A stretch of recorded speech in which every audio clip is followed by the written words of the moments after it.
Although mankind has been faced with many crises throughout history, he has always been able to overcome them. Today, the vast power and unlimited potential of man's mind is understood.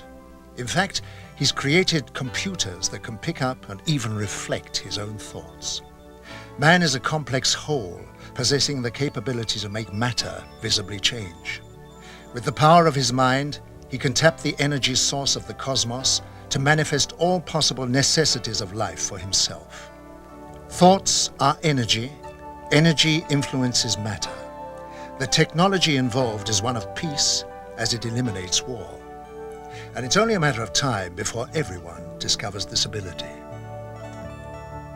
If we can create in the laboratory, without any doubt, a mind-over-matter interaction that's a few parts in 10,000, certainly all you have to do is extrapolate that a little bit to come up with a mind-over-matter mastery that could happen later in our own development, and certainly what seems to be true in some of the UFO visitations.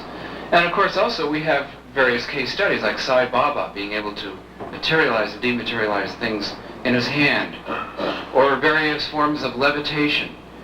These are all things that are very real. They're not drummed up by people. It's just that our ability to face that reality has been quite compromised. I should have known all along that the so-called new physics, in a way, actually makes all of this possible. That in a way, we physicists have kind of forgotten what we're all about. Einstein one time said that the whole purpose of science is to awaken the cosmic spiritual feeling. And we scientists are among the last to embrace that.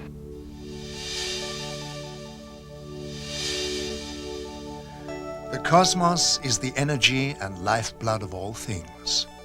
Man is part of this energy and therefore holds the potential to achieve literally anything.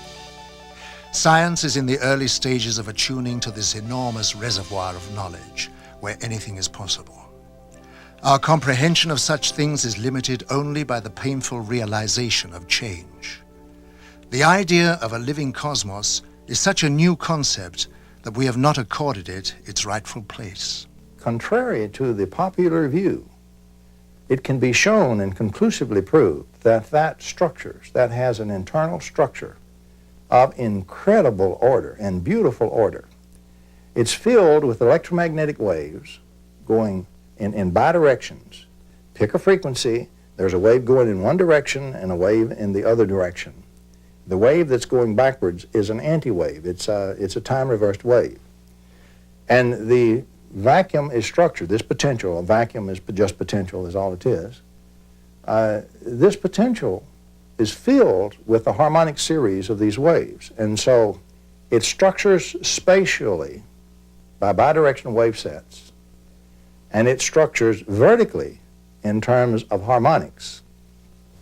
Now, if you then invoke this structure, and you do that with a nonlinear material, and you put in one wave in the nonlinear material, that material will take from the vacuum that excess structure because it turns everything into a potential, and it will put out multiple frequencies and harmonics. That's what nonlinear materials do. Interestingly enough, if you take time-reversed waves and put in those harmonics, when they back up through, they will restore one wave. You can gather the energy and collect it and integrate it together and produce a single thing of much greater energy and lower frequency. And so what you have is the vacuum structures in frequency and spatially, and the connection are waves. And by the way, these waves do not have to move at the speed of light. They can have much greater velocity. Yes, our knowledge grows rapidly in almost every discipline. Conservative scientists in the past, or if you like, futurologists, have always been too cautious, too conservative in their estimates.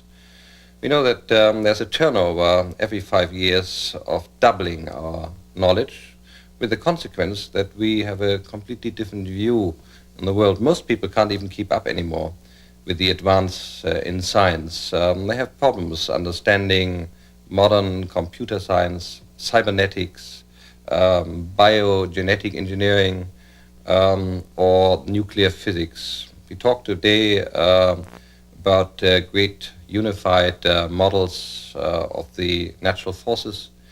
The man on the street can't keep up, and he is only superficially informed about new aspects. We don't know what will happen in 20, 50, 100 or 1,000 years. However, there's one thing we do know, that whatever happens in the future, science will have advanced far more than we can possibly think of today.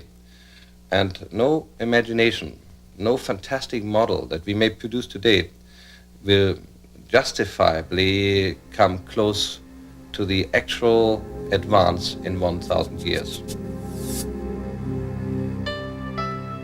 We really do have, right now, available to be born a completely new and drastically extended and drastically more capable physics, which unfortunately 4 nations of the world have weaponized but kept secret from their citizens and from the rest of the world. And what I am saying is that it's high time that instead of just using this in secret to build more weapons to kill more people and hurt more people or control more people, what we need to do is bring this out in the open and let's use it for the positive benefits, to heal people, to give them cheap energy and clean energy, to clean up the biosphere, to clean up our whole act, to be able to heal all these diseases.